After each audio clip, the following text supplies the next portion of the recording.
I am Joshua, 36 years old, and my own brother texted the family group chat to ban me from my father's birthday party, completely forgetting that I was the one paying for the entire event. Before I tell you about how I left my golden child brother publicly humiliated and my parents begging for forgiveness, let me know where you are watching from in the comments. It was a Friday evening, the night before my father's 65th birthday. The house was filled with the kind of chaotic warmth I had always wanted growing up. My wife, Emma, was standing by the stove, stirring a pot of marinara sauce that made the whole kitchen smell like garlic and tomatoes. Our two kids, Caleb and Chloe, were sprawling on the living room rug, violently arguing over the rules of a board game. I was leaning against the marble kitchen island. I had a half-finished grocery list in my left hand and my phone in my right hand. I was exhausted, but it was the good kind of exhaustion. I had spent my entire lunch break that afternoon at my corporate office finalizing the details for my dad's birthday luncheon. I had booked the garden room at the Oak Creek Country Club. My mother had explicitly demanded that specific room 3 weeks ago. She told me it was the only space elegant enough to invite her wealthy neighbors without looking like she was trying too hard. I had paid the non-refundable deposit. I had spent an extra $500 on premium floral centerpieces because my brother, Matthew, complained that the standard club flowers looked cheap. I had ordered a massive, custom-designed cake from the most expensive bakery in the city. That was my assigned role in the family. I was the wallet. I was the fixer. If something needed to be paid for, arranged, negotiated, or rescued, it somehow found its way to my desk. For years, I let that fool me into thinking I belonged. I genuinely believed that making myself useful was the only way to earn a seat at their table. My phone buzzed against my palm.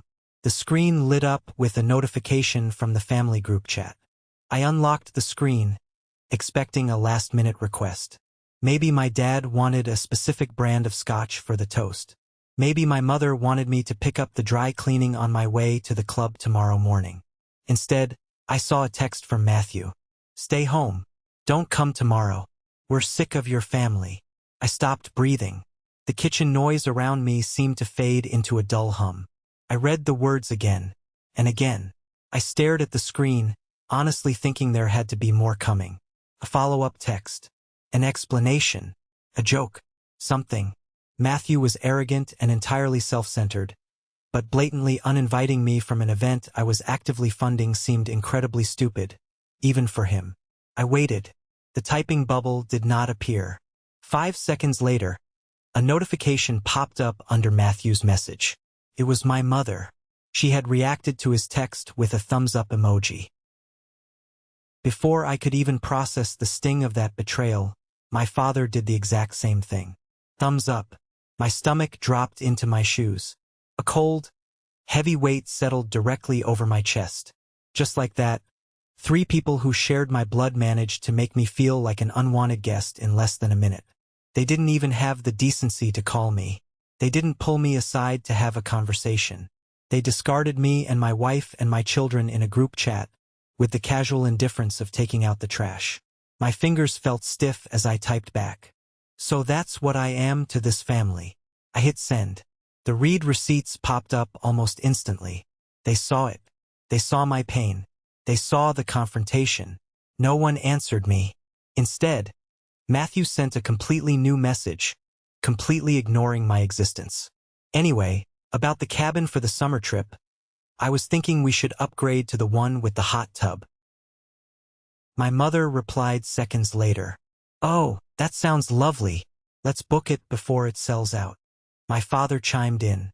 "Make sure it has good cell service. I need to check my emails." They kept chatting right over my message. They were laughing about table seating, the weather forecast, and a summer vacation they were already planning, acting as if I had not just been violently shoved out of the room. I looked up from my phone. Emma was pouring the pasta into a strainer in the sink. The steam billowed up around her face. Caleb laughed loudly at something Chloe said. This was my real family. The people who loved me for who I was, not what I could buy them. That was the moment something inside me went completely still. I was not broken. I was not shattered. I was just still. The desperate, Anxious boy inside me who had spent 36 years begging for his parents' approval finally died on the kitchen floor. I set my grocery list down on the counter. I looked at the bank app icon on my phone screen. I tapped it. The screen loaded, displaying my checking and savings balances. I stared at the numbers. I stared at the automatic transfers scheduled for the next week. They wanted me gone. They were sick of my family. But they were deeply in love with my salary. It was time to show them exactly what life looked like without me. To fully grasp the absolute insanity of what I was about to do, you need to understand the foundation of my family. I grew up in a house where love was never announced out loud, but favoritism showed up in 100 quiet ways. Matthew was the golden child. He was 4 years younger than me, but he lived his entire life like he owned the building. He was outgoing in that effortless way my parents deeply admired. He was the center of every family story. If he won a local talent show, the whole house buzzed for days, and my parents bragged to everyone in the neighborhood. If he made a mistake, broke a window, or failed a class, it became something delicate that everyone rushed to excuse. My mother would blame the teachers. My father would say boys will be boys. I was the other kind of child. The one who did not cause scenes, did not ask for much, and learned very early that being easy to overlook was not the same thing as being easy to love. By the time we were teenagers, the difference between us no longer needed explaining. He got the new clothes, the better attention, and the kind of excitement that made my parents feel proud in public. I got practical things, leftover things, and a steady stream of reminders that I was mature enough to understand why I should not expect more. I will never forget Matthew's 16th birthday. My parents surprised him with a brand new car in the driveway. A shiny red sedan with a giant bow on the hood. My father clapped him on the shoulder and proudly announced that a young man needed freedom and opportunities. At that exact same age, I had been riding a rusty, second-hand bike to a part-time job at a grocery store. When I asked my parents for help buying a used car so I could work later shifts, my father looked me dead in the eye and told me that working young and struggling would build character. Character, responsibility, maturity. They weaponized those words. They used words like that whenever I was expected to accept less and smile about it. When I finally graduated college and landed a high-paying corporate job, the dynamic shifted from emotional neglect to financial expectation. The minute my salary increased, so did their emergencies. When my father went through a difficult stretch at work and stress hung over the whole family like bad weather, I did not become a son to comfort. I became an asset to depend on. I took extra shifts early in my career. I skipped vacations I wanted. I stepped into whatever gap needed filling. When my grandfather passed away and there were disputes over a small inheritance, the family tore each other apart. My parents used that chaos to manipulate me further, claiming I was the only reliable person left in the family. Nobody ever sat me down and demanded sacrifice. That would have been too obvious, too easy to resist. Instead, they let silence do the work. They let me notice the problem, step in, and then treated my help like the natural order of things. If a bill needed covering, they were relieved when I handled it. If my mother felt overwhelmed, she called me. And then there was Matthew. Matthew bounced from one failed business venture to another. He lived way beyond his means. When his choices started blowing up in expensive, exhausting ways, everyone turned to me like I was the emergency exit they had always known was there. I paid for things I should never have been responsible for. I covered his rent when he was facing eviction. I paid his legal fees when he got into a minor accident without insurance. I did it because every time I considered saying no, I could already hear the disappointment waiting for me. Not anger, not gratitude, just a heavy, suffocating expectation. Nobody talked about my help like it was generous. They talked about it like it was normal, like I had been born with a job description no one bothered to show me. Back then, I mistook that role for closeness. I thought maybe being the dependable one meant I mattered in some deeper way. Emma saw the truth long before I did. We met when I was 27, and she noticed the pattern almost immediately. She noticed that my mother rarely called just to ask how I was doing. There was always a hook attached to the conversation. A concern, a favor, a payment, a problem that somehow drifted toward me before the call ended. She noticed that my father spoke to me warmly when my wallet was open, but the minute something became inconvenient, I was suddenly the person expected to be practical and step up. I defended them all for years. I told Emma that families lean on one another. I said my brother had been through a lot. I kept confusing access with love. The breaking point for Emma, and the memory that haunted me the most, happened. My mother arrived a few hours later. She walked in with a smile that felt incredibly rushed. She kissed my cheek, held Chloe for exactly 3 minutes, and then her phone rang. It was Matthew. He was calling about some problem he insisted could not wait. I watched my mother's face change. She handed my newborn daughter back to me, stepped out into the hospital hallway, and her voice became alert, invested, and present. She paced the hallway for 20 minutes, completely consumed by Matthew's drama. She was more present for that phone call than she had been for the birth of her granddaughter. She poked her head back into the room, said she had to leave to help Matthew deal with a landlord dispute, and walked out. I lay there in the hospital chair, staring at the ceiling, telling myself not to be dramatic, telling myself at least she came. I lowered the standard and then praised them for clearing it. By the time Caleb was born, I was fully trained by disappointment. But even as I saw how little space my children took up in their hearts, I kept giving. I kept paying my mother's credit card when she fell behind, because she always framed it as temporary. I kept stepping in when my father had a financial gap he swore would be covered soon. And I kept paying for Matthew's shiny new Porsche. He leased a car he absolutely could not afford, claiming he was up for a massive promotion at work and needed to look the part. The promotion never happened. The car payments fell on me. Every arrangement came wrapped in the same language. Just this month, just until payday, just until things calmed down. But things never calmed down. Temporary became recurring. Recurring became normal. And normal became invisible. I also paid into family plans that somehow never fully included me. The group dinners, the weekend trips. I quietly covered the part no one wanted to discuss. Sometimes Emma and I were invited late to these events. Sometimes our kids were treated like an inconvenience. Sometimes I found out details after everyone else, even when my money had already made the whole thing possible. It slipped into my life like background noise. A few hundred here, a card payment there, a covered balance, a deposit, a bill. A little help that became a vicious habit. Emma tried to warn me. She told me that support should not feel one-sided forever. She told me love was not supposed to come with invoices disguised as family loyalty. She warned me that our children were old enough to notice when their father became tense every time his phone lit up with certain names. I thought if I just kept being patient, maybe eventually my parents would stop seeing me as the bank and start seeing me as a son worth protecting. What I did not understand then was that the role I played in that family only worked as long as I kept paying for it. The minute I stopped being useful, I was going to find out exactly how they felt about me. And standing in my kitchen, looking at that group chat, I finally found out. Emma walked over to the kitchen island and wiped her hands on a dish towel. She looked at my face and knew immediately that something had shifted. She didn't ask what was wrong.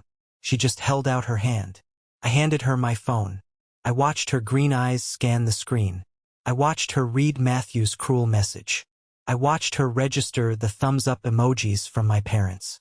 I watched her read my ignored reply and the subsequent conversation about upgrading their vacation cabin.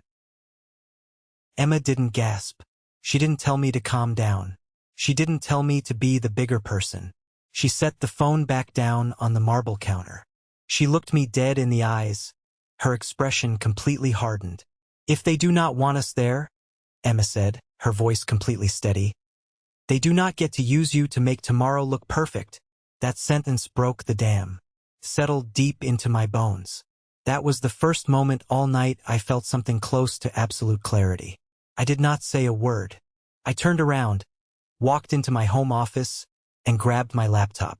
I carried it out to the dining room table, flipped it open, and sat down.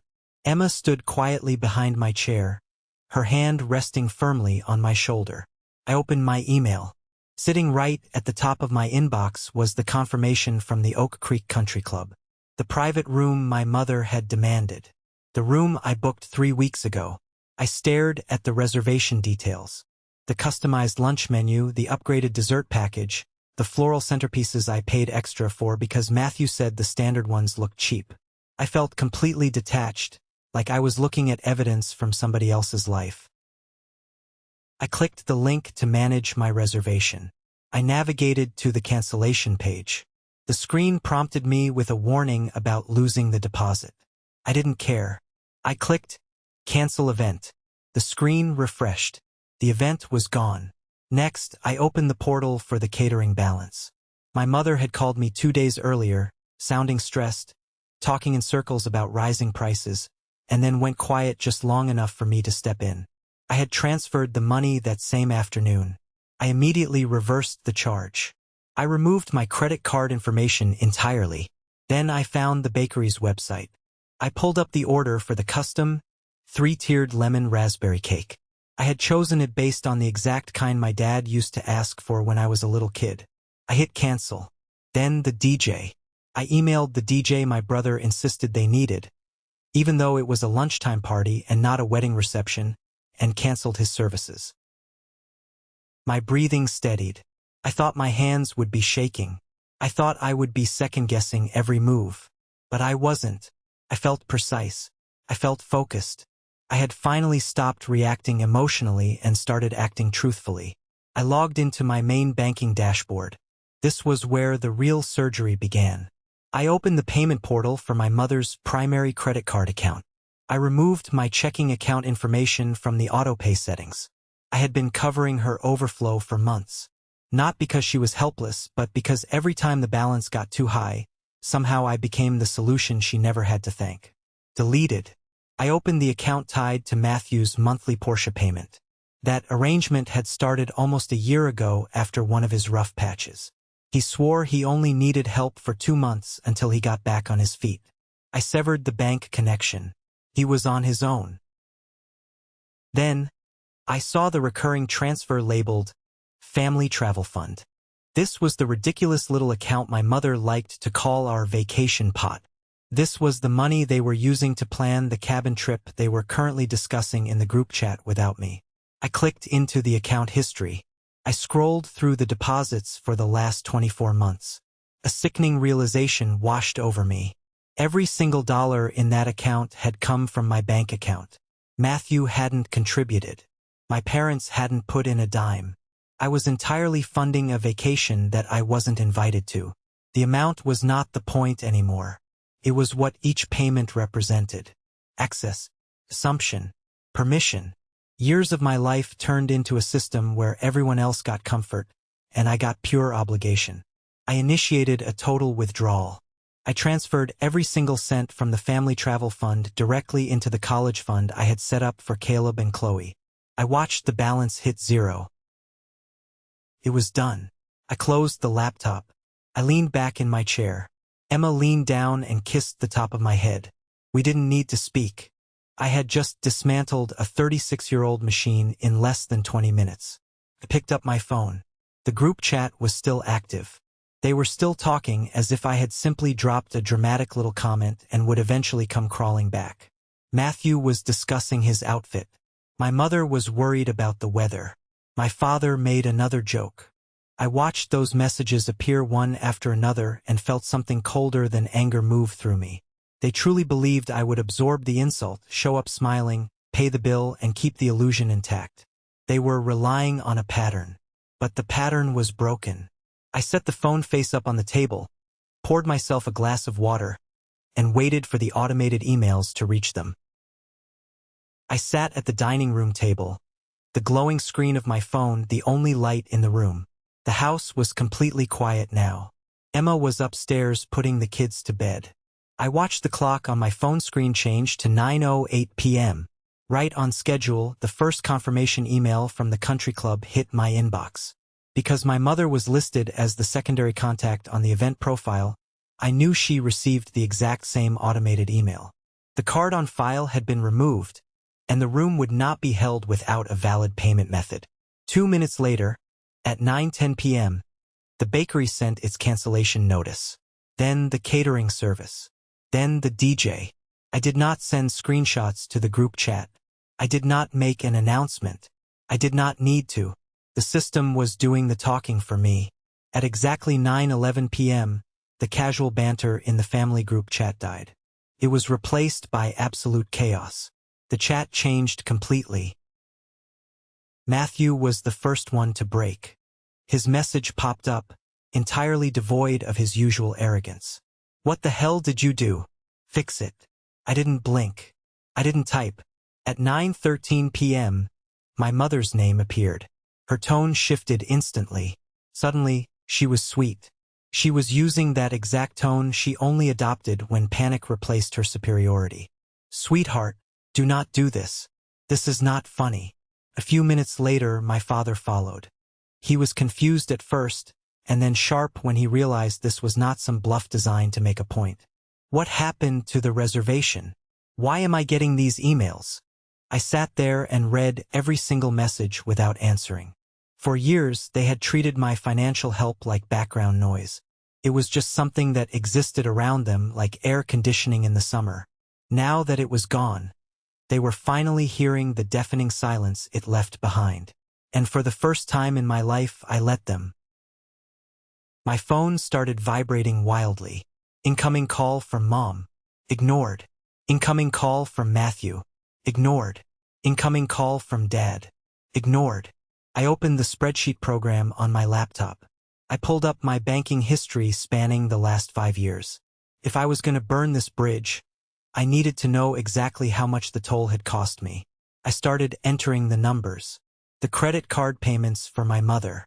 The rent bailouts and Porsche payments for Matthew. The club dues and emergency house repairs for my parents. The holiday dinners, the trip contributions, the deposits, and all the little quiet rescues that were never really little. I worked meticulously for an hour. Every time my phone vibrated with a new frantic text, I added another row to the spreadsheet. When I finally highlighted the entire column and clicked the AutoSum button, I stared at the final number for a long moment. It wasn't one grand, dramatic check that would have shocked me into waking up. It was dozens of smaller payments that slipped into my life like a virus. The total was $49,450, nearly 50 grand. I took a clear picture of the spreadsheet total on my screen. I didn't send it yet. I wanted the anxiety to marinate. I closed the laptop, walked upstairs, and finally went to sleep. The next morning, the day of my father's 65th birthday, I woke up feeling incredibly light. I got out of bed around 9:30 a.m., made coffee, and sat at the kitchen island while Emma packed lunches for Caleb and Chloe. Emma didn't push me to talk. She just moved around the kitchen with that steady calm I had leaned on so many times before. She set a fresh mug in front of me and looked me in the eye. "You do not owe people comfort after they disrespected you," she said softly. That sentence settled deep. For years, comfort was exactly what I had been providing. Financial comfort, emotional comfort, the comfort of knowing someone else would absorb the mess. At 10:15 a.m., my phone buzzed. My father finally texted me directly, refusing to use the group chat as an audience. "I need to know what is going on. The venue says the reservation is gone. Your mother is upset. Your brother says you are overreacting. Call me." I stared at the message for a long time. My chest physically ached. Not from regret, but from the brutal realization of who he was. Even now, after seeing the fallout, his first concern was the event. He wasn't asking what happened to me. He wasn't asking why the son he raised felt pushed to the brink. He was asking what happened to the party. He wanted the son who had just been told to stay home to fix the logistics. I set the phone down without answering. A little before 11 a.m., I got a voicemail from Cameron, the manager at the country club. He politely confirmed that since no replacement payment had been submitted, the luncheon had been fully canceled and the room released to another party. Hearing that voicemail made the whole thing real in a way the texts had not. My father's perfect birthday lunch, the polished little performance my mother wanted, the social event my brother was dressing up for, it was over. And it wasn't over because I ruined anything. It was over because they built it on top of my loyalty while treating my existence like a burden. By noon, the reality of the situation hit them at the country club. From what I gathered from frantic texts from my aunt later, my family had shown up anyway, assuming I was bluffing. Matthew, trying to play the hero, marched up to the front desk and slapped his credit card down to pay for a new room. His card declined. He tried it again. Declined. It was tied to the account I had severed. In front of the club manager, my parents, and a lobby full of people, Matthew realized his Porsche payment had bounced that morning. His accounts were empty, and his facade was entirely funded by the brother he had just banished. At 12:30 p.m., my phone exploded again. The humiliation had shifted to pure rage. Matthew left a voicemail, his voice tight and shaking with anger. He called me selfish. He said I was punishing everyone over one text. He said Dad was embarrassed, Mom was crying, and I needed to stop making everything about me. I listened to the whole thing without moving. Then I deleted it. I realized the real reason they were spiraling. It was never about repairing the hurt. It was about restoring the machine. They wanted function. They wanted me back in my role quickly enough to save the day and quietly disappear into it again. I was done having private conversations about public humiliation. If my family could insult me in the group chat, then the truth could stay there too. I opened the group chat. I attached the photo of the spreadsheet showing the $49,450 total. Under it, I wrote, "This is what I have spent covering this family over the last 5 years. You never had to ask. You just assumed I would pay." My mother answered immediately. "Family helps family." Matthew chimed in, typing furiously. "You're manipulative. You're trying to make everyone look bad over nothing." My father demanded I call him privately. I refused. I typed back, "It happened in the group when I was told not to come, so it can stay in the group now." Matthew snapped again, saying none of this would be happening if I had just let one rude text go. That was the opening I needed. I dropped the screenshot of his original message. "Stay home. We're sick of your family." And the screenshots of my parents' thumbs-up reactions right beneath the receipts. I typed my final message. One rude text does not erase a family. It exposes one. I am cutting you off over 13 years of being used. I am done paying to be disrespected. Do not contact me again unless it is to apologize to my wife and my children. This is a moment that changed everything, when I finally regained control of my life. Thank you for your patience in getting this far. You are amazing. Please help me like the video and leave a comment with the number 1 below so I know you've been with me this far. This will not only help more people find this story, but also let me know that my experiences are meaningful to someone. Your support is the biggest motivation for me to continue sharing the rest of this journey. I didn't wait to see the typing bubbles appear. I tapped Matthew's contact profile and hit block. I tapped my mother's profile and hit block. I tapped my father's profile and hit block.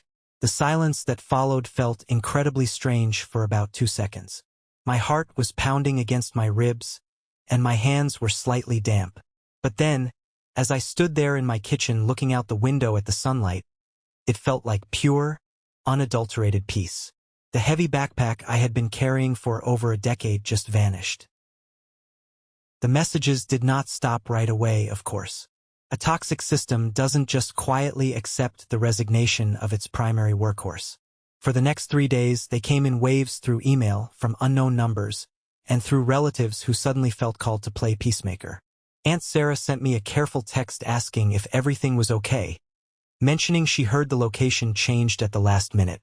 Another cousin messaged me to say my mother sounded completely confused and devastated. That was when I realized the humiliation Matthew kept accusing me of causing was not about my dad's birthday. It was about exposure. For the first time, the truth was leaking out of the private system they had built around me. There was a visible crack between the wealthy, successful image they projected and the reality of how they treated the person funding it. Then, Aunt Sarah inadvertently dropped the final bomb. During a brief phone call, she tried to smooth things over. "Joshua, you know they didn't mean it," she sighed. "And it's such a shame. Your dad was planning a big toast at the lunch. He was going to announce that he was helping Matthew secure the lease for his new business. I stopped dead. Helping him how? Well, he was going to co-sign the commercial lease and announce a small inheritance advance to get him started. They wanted it to be a big family celebration. I almost laughed out loud. The sheer audacity was staggering. They were going to use a private room that I paid for, at a luncheon that I organized, to publicly hand over money and support to the brother who had just banned me from attending. They were going to use my money as the stage for his triumph. Later that evening, David, a cousin who always fancied himself the family patriarch, called me. "Listen, man," David said, his voice dripping with condescending authority. "You made your point, but holding a grudge over a text message? You're tearing the family apart over money. You need to be the bigger man." I recognized the tactic instantly. The guilt trip, the manipulation. David didn't care about my feelings. He just knew that if I stopped bailing Matthew out, the family would eventually look to him for help. "David," I said calmly, "if you are so passionate about keeping the family intact, I will gladly forward you the loan details for Matthew's Porsche. You can take over the payments starting tomorrow. Let me know where to send the paperwork." Dead silence on the other end of the line. I hung up and blocked his number. Finally, an email came through from Matthew. He used an old account I had forgotten he knew. "I'm sorry if my words came out wrong," he wrote. "Dad is crushed. You need to call him." If my words came out wrong. That tiny word told me everything. He was not sorry for what he did. He was sorry it had cost him his car, his status, and his safety net. An apology without accountability is just another way to ask for access.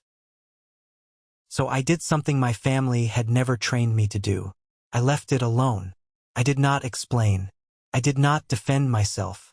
I shut my laptop, walked into the living room, and sat down on the floor with Emma, Caleb, and Chloe to finish building their blanket fort.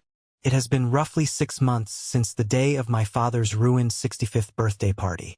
6 months since I pressed a few buttons on my laptop, severed the financial umbilical cord, and watched the grand illusion of my family completely disintegrate. People often ask me what the immediate aftermath of cutting off your entire family feels like. You might expect it to be a period filled with dramatic shouting matches, tearful confrontations on your front porch, or some cinematic climax where everyone sits down in a therapist's office and learns a valuable lesson about love and respect. But the reality is much quieter, much more isolating at first, and honestly much more terrifying for the people who are used to using you. The first real shift I noticed was physical. For the first 2 weeks, my body was still running on the adrenaline of a 36-year-old defense mechanism. Every time my phone buzzed with an email from work or a calendar reminder, my shoulders would instantly tense. My jaw would clench. I would expect to see a venomous text from Matthew demanding money, or a passive-aggressive guilt trip from my mother about how I was tearing the family apart. Emma would catch me staring blankly at the wall in the kitchen, my coffee getting completely cold in my hands. She didn't push me. She just walked over, wrapped her arms around my waist, and rested her head against my back. That simple, quiet support was the anchor that kept me from drifting back into the fog of guilt.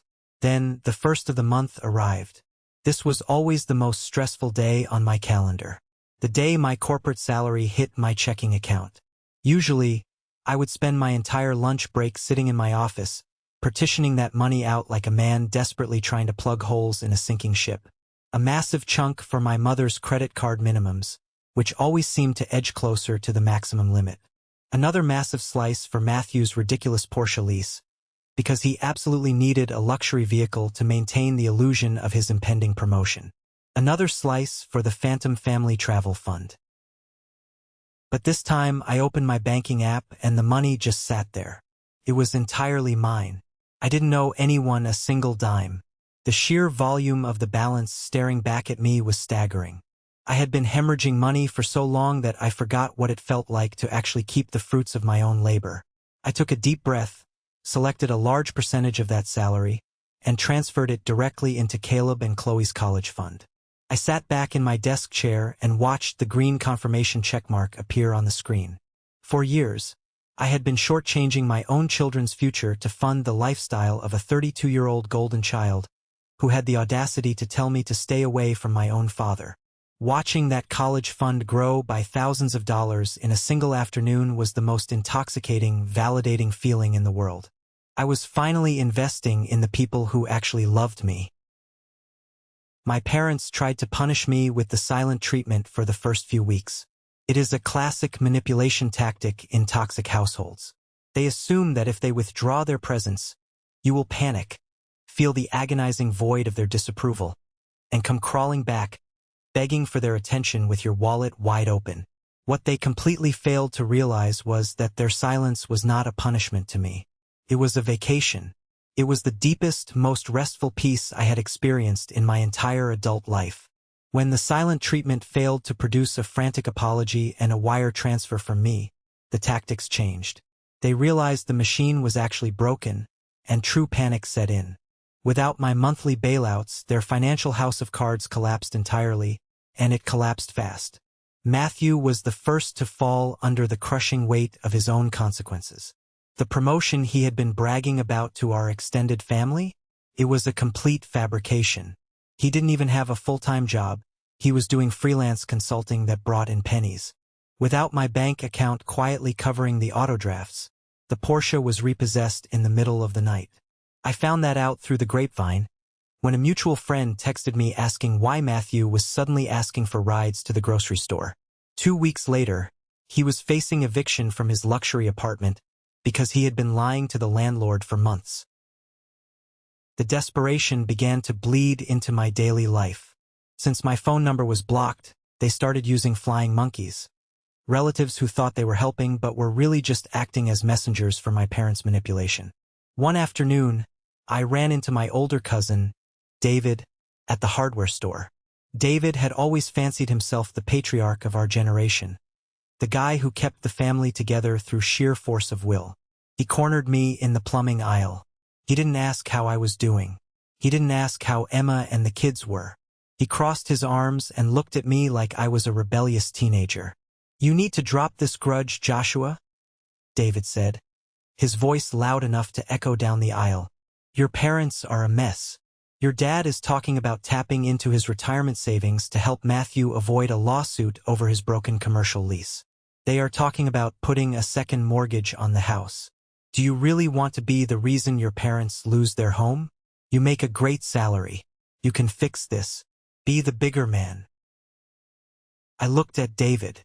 I saw the same entitlement in his eyes that I saw in my mother's. "David," I said, keeping my voice incredibly calm and low, "my parents are choosing to risk their home to protect a 32-year-old man from the consequences of his own actions. That is their choice. If you are so concerned about their financial ruin, I suggest you write them a check.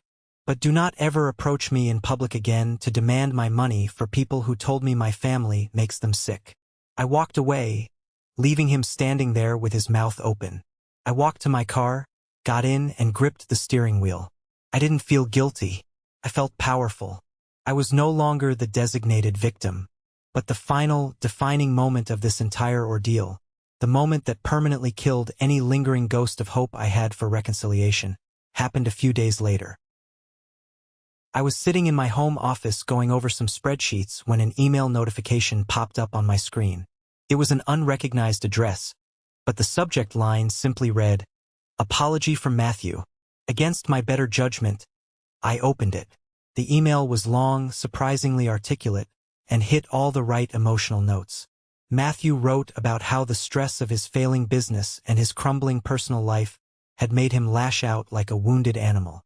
He wrote about how much he valued our brotherhood and how the last 2 months of silence had shown him how much he relied on my wisdom. He said he realized he had been taking me for granted and wanted to sit down, face to face, just the two of us, to make things right. He even threw in a line about how much he missed his niece and nephew, saying he wanted to be the fun uncle again. For a brief, fleeting second, the old version of me, the boy who just wanted a brother who cared about him, felt a tiny spark of warmth in my chest. Maybe the shock of losing his car and his apartment had actually woken him up. Maybe hitting rock bottom was exactly what he needed to finally grow up. Then I scrolled down. Matthew is many things, but he is not detail-oriented. In his rush to send the email and win me back, he had forwarded a message from his phone to a new email client, and he forgot to delete the email history at the very bottom of the thread. He had left the original text buried beneath his signature line. I narrowed my eyes and read the hidden text. It was an email from my mother to Matthew, sent just 3 hours prior. The words on the screen burned themselves into my memory. Matthew, just copy and paste this text and send it to your brother from a new address so it bypasses his block. Do not change a single word. Sound humble and mention the kids. He always goes soft for the kids. Your father is speaking to a corporate lawyer tomorrow about the massive penalties on that commercial lease you abandoned. We are completely out of liquid cash, and your father is threatening a divorce if we lose the house over this. We need Joshua to calm down, drop his ridiculous boundaries, and open his checkbook again, or they are going to sue you into oblivion. Send this apology right now and play nice until we get his credit card back on file. We can deal with his arrogant wife later. I read that paragraph 3 times. The air in my office felt suddenly ice cold. My vision actually blurred for a second. There was no sudden realization of brotherhood. There was no remorse for telling me my family made them sick. There was no love. It was a script. A calculated, cold-blooded, venomous script written by my own mother to manipulate me into paying for Matthew's lawyer fees and bailing him out of yet another disaster. They were literally treating me like a mark in a long con. My mother was willing to use the names of my children as bait to get to my bank account. She was willing to insult Emma behind my back while plotting to steal our family's security. I did not feel angry. Anger implies passion, and passion implies you still care. I felt a profound, overwhelming sense of absolute emptiness regarding them. It was the kind of final, undeniable grief you feel at a funeral when the casket finally closes. In that moment, I was mourning the death of the parents I deserved, and permanently accepting the terrifying reality of the parents I actually had. I didn't write a long, emotional response. I didn't yell at the screen. I hit reply, deleted Matthew's fake, rehearsed apology, and left only my mother's instructions in the body of the email. I added one single sentence at the top. I read the bottom. Do not ever contact me again, or my lawyer will be sending a cease and desist. I hit send. I permanently blocked that email address. I set up a strict filter on my server to send any future emails from any of them directly to a hidden trash folder. The door was not just closed. It was locked, deadbolt, and buried under a mountain of concrete. That weekend, Emma and I made a deliberate, conscious choice to reclaim our peace and redefine what our weekends looked like. We woke up early on a Saturday morning. The autumn air was crisp, biting at the windows, and the leaves were turning brilliant shades of orange and gold in our backyard. Normally, a Saturday morning in the fall meant I was waking up with a knot of anxiety in my stomach. It meant I was driving across town to help my dad clean his gutters because he refused to hire someone, or getting dragged to some overpriced, pretentious brunch to pay the bill for my mother and her country club friends. Instead, I walked downstairs in my worn-out sweatpants. Emma was already in the kitchen, a smudge of white flour on her cheek, pouring pancake batter onto the hot cast-iron griddle. The rich, sweet smell of vanilla extract and melting butter filled the entire house, pushing out any lingering shadows from the week. Caleb and Chloe were running around the living room in their pajamas, dragging every heavy blanket and couch cushion they could find to build a massive, structurally questionable fort behind the sofa. I walked up behind Emma, wrapped my arms tightly around her waist, and rested my chin on her shoulder. She leaned back into my chest, flipping a perfect, golden brown pancake. "Good morning," she smiled, turning her head to press a soft kiss to my cheek. "It really is," I said, and I meant it with every single fiber of my being. We spent the morning eating way too many pancakes drenched in thick maple syrup. I crawled into the blanket fort with my kids, squishing my 6-foot frame onto a pile of decorative pillows, and we spent an hour making up ridiculous, elaborate stories about dragons guarding hidden treasures. I listened to my daughter's high-pitched, breathless giggles and my son's dramatic gasps as the imaginary dragon swooped down. Nobody was asking me for a high-interest loan. Nobody was checking their expensive watch to see if they could leave for a better party. Nobody was treating my presence like a toll booth they had to pass through to get to the vault. I was just Dad. I was just Joshua. And to these three beautiful people, that was entirely enough. Later that afternoon, even though it was a little early in the season, Emma suggested we go pick out a Christmas tree. We bundled up in thick wool sweaters, scarves, and boots, and drove out to a sprawling local farm just outside the city limits. We spent 2 hours walking through the endless, fragrant rows of pine and spruce trees. The cold air stung our cheeks, but we didn't care. Caleb was passionately, stubbornly arguing that we needed the absolute tallest tree on the entire lot, pointing to a massive, imposing 10-foot spruce that would require cutting a hole in our living room ceiling. Chloe, on the other hand, found a tiny, completely lopsided, pathetic-looking Charlie Brown tree in the corner and declared, with absolute certainty, that it was the most beautiful thing she had ever seen in her entire life. I stood back and watched my wife expertly negotiate a compromise between the two of them, her breath pluming in the freezing air, her eyes bright, crinkling at the corners with pure happiness.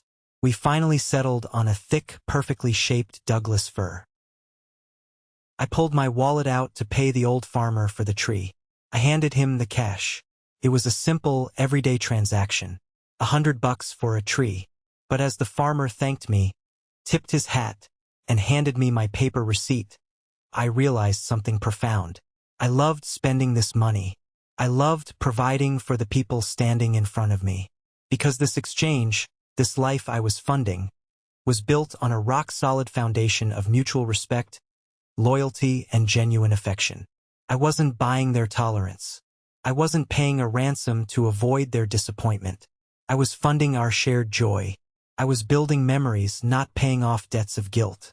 We strapped the heavy tree to the roof of our SUV and drove home as the sun began to set, casting a warm, golden, peaceful light over our neighborhood. We ordered 2 massive pepperoni pizzas, played classic Christmas music way too early in the year, and spent the evening decorating our living room. Somewhere between untangling a ridiculously massive ball of holiday lights and lifting Chloe up on my shoulders so she could proudly place the glowing star on the very top of the tree, the final, stubborn, lingering knot of guilt in my stomach completely dissolved. It vanished into the ether. I had spent 36 years believing I was fundamentally broken, fundamentally unlovable unless I was making myself useful to the people who shared my DNA. I thought I had to earn my breath. But looking around my warm, chaotic, beautiful living room, watching the fire crackle in the hearth and seeing my real family smile at me, I knew the absolute truth. I was always worthy of love. I was always enough. I had just spent my entire life trying to buy it from the wrong store, from people whose shelves were completely empty. It has been a long, painful, but ultimately beautiful journey from that Friday night in my kitchen, staring at a cruel text message on my phone, to where I am today. Looking back at the wreckage with the clarity of distance, I can honestly say, without a single ounce of sarcasm, that Matthew sending that vile message to the group chat was the absolute greatest gift he could have ever given me. He thought he was putting me in my place. He thought he was exerting power, reminding me that I was a permanent outsider in their exclusive, delusional club. What he actually did was hand me the heavy iron key to my own cage. He gave me the undeniable proof I needed to finally stop gaslighting myself. For anyone listening to this who resonates with my story, anyone who feels the heavy, suffocating weight of being the designated savior in a toxic family system, I need you to hear this loud and clear. You cannot love someone into respecting you. You cannot buy their genuine affection. If a person fundamentally views you as a utility, a walking ATM, a free therapist, a crisis manager, no amount of generosity, no amount of saintly patience, and no amount of crippling financial sacrifice will suddenly make them wake up and see your humanity. They will simply consume whatever you put in front of them, wipe their mouths, and complain that the portions were too small. My parents and my brother did not love me. They loved my function. They loved the absolute ease and luxury I brought to their chaotic lives. The minute I removed the function, I ceased to have any value to them as a human being. That is a brutal, terrifying reality to accept when it comes to the people who raised you. It goes against everything society, television, and culture tell us about blood and loyalty. We are deeply conditioned from birth to believe that family is family, and that you have to endure any amount of disrespect, abuse, or exploitation simply because you share a last name or a genetic code. We are taught to forgive the unforgivable just to keep the peace at the Thanksgiving table. But I am here to tell you that family without boundaries is not safety. It is captivity. Love without respect is not love. It is pure, unadulterated manipulation. And staying in a room where you are actively despised just because you have always been there is a disservice to your own soul. I had to grieve the family I thought I was building. I had to let go of the pathetic, lingering fantasy that one day, if I just paid the right bill, bought the right luxury gift, or solved the right crisis, my father would look at me with the same fierce pride he looked at Matthew. I had to accept the cold fact that my mother would always choose the manufactured chaos of my brother over the quiet stability of my children. I had to accept that there might be a day where I don't attend a family funeral, or where I am entirely cut out of an inheritance that was largely built on my own stolen wealth. But in letting go of that toxic fantasy, I gained my actual beautiful reality. I gained a marriage that is stronger and more passionate than ever, because my wife no longer has to sit on the sidelines and watch the man she loves be torn apart and belittled by people who don't care about him. I gained a deeper, more profound connection with my children, because my mental energy is no longer drained by the endless, manufactured drama of my brother's disastrous life. I gained immense financial security, knowing that the wealth I work so hard to build every single day will go toward my children's college fund, their future homes, and my family's peace of mind, not a luxury car for a man who openly despises my existence. I am no longer the fixer. I am no longer the bank. I am no longer the emotional punching bag. I am just a husband and a father, and for the first time in my entire life, I am completely, unapologetically at peace with that. If there is one vital educational lesson I want to impart to you from this entire ordeal, it is about recognizing the psychological trap of the useful child dynamic. In many deeply dysfunctional families, roles are assigned early and rigidly. One child is assigned the role of the golden child, the one who receives unconditional praise, endless financial backing, and absolutely zero accountability for their failures. Another child is assigned the role of the scapegoat or the workhorse, the one who receives zero praise but is forced to carry all the accountability, all the guilt, and all the burdens. If you are the workhorse, you will naturally fall into the trap of trying to perform your way into their hearts. You will achieve more in your career, you will pay more of their bills, and you will sacrifice your own boundaries, falsely believing that sheer competence and generosity will eventually earn you their love.